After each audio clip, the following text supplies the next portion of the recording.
I see you have a moving average line on there, and I've seen some of your videos on YouTube. You've got a moving average indicator as well. How do you sort of use that? On the daily chart, I don't pay any attention to moving averages.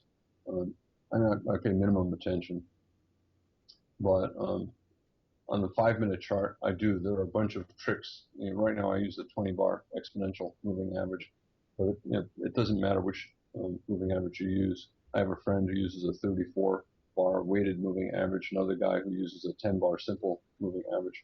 It doesn't matter. You can see I have a second and a third moving average on the chart. This is just a formula, an indicator that I wrote on TradeStation. This is the 15-minute moving average showing up on the 5-minute chart. This is the 60-minute 20-bar exponential moving average, and I wrote it so that it shows up on the 5-minute chart exactly as it would on the 60-minute chart. So I do pay attention to the moving averages, because if the market is trending, very often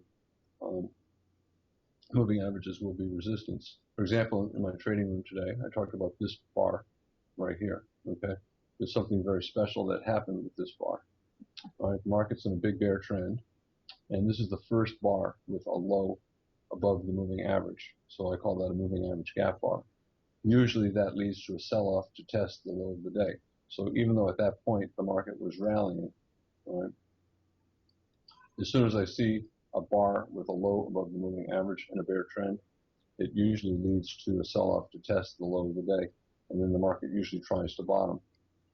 And we tried to bottom here, but ultimately we broke to the downside. Whenever there's a strong breakout of a reasonable bottom, the market usually gets 2 legs down. So as soon as you see this, you have to assume that this bottom will not hold, that any rally attempt will be sold, and the market will get a second, at least a second leg down. Here, we've got 2 more legs down.